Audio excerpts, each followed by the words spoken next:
দুজন পাঠক প্ৰভু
কৃষ্ণ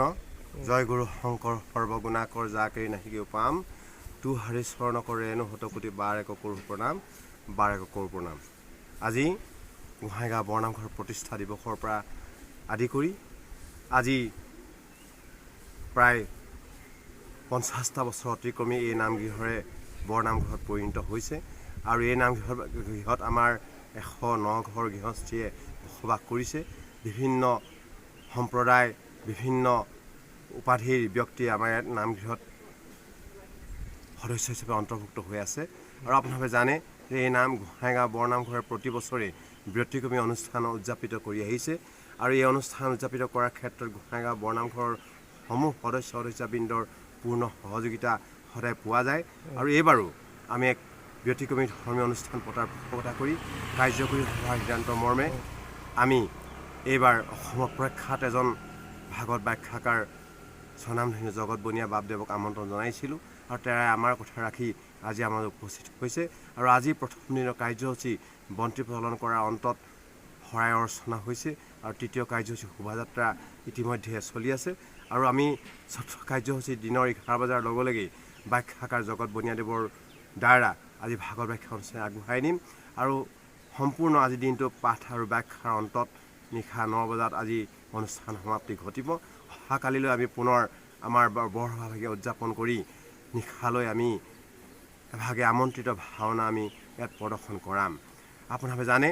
যে আমাৰ কৃষ্টি সংস্কৃতি ৰক্ষাৰ ক্ষেত্ৰত উত্তৰ প্ৰজন্মৰ ভূমিকা অনবদ্য আৰু উত্তৰ প্ৰজন্মই যদি কৃষ্টি সংস্কৃতি ৰক্ষাৰ ক্ষেত্ৰত অনবদ্য ভূমিকা গ্ৰহণ নকৰে অসমৰ কৃষ্টি জনসংস্কৃতি বা সকলোবিলাক কলা কৃষ্টি সদায় লুপ্ত পাব আৰু আমি সেইকাৰণে গুৰুজনাৰ আদৰ্শান্বিত হৈছোঁ বুলি আমি ভাবি লৈ প্ৰতি বছৰে উত্তৰ প্ৰজন্মক নৱ কণ কণ মইনামণি আগবঢ়াই নিয়াৰ পোষকতা কৰি তেৰা সমস্তৰ সহায় সহযোগিতা পূৰ্ণ আশা কৰি আমি এনে অনুষ্ঠান সদায় উদযাপন কৰি আহিছোঁ আৰু আমি ভাবোঁ এই দুদিনীয়া কাৰ্যসূচীত আপোনালোকৰ অনবদ্য ভূমিকাৰে আপোনাৰ গাৰ্হস্থ্য জীৱন সফল হ'ব প্ৰতিজন গৃহস্থী এই সফল ৰূপায়ণ হ'ব আৰু প্ৰতিজন গৃহস্থীয়ে নিজৰ পুত্ৰ কন্যা সন্তানৰ লগতে প্ৰতিজন গৃহস্থীৰ সমস্ত দায়িত্ব পালন কৰি পূৰ্ণ কৃষ্ণ ভগৱন্তই কৃপা কৰিব আৰু ভগৱন্তৰ ওচৰত আমাৰ কাটৰ প্ৰাৰ্থনা যেন আমাৰ গাঁওখনেৰে নহয় কেৱল মাত্ৰ গুৰুজনাৰ আদৰ্শান্বিত হৈ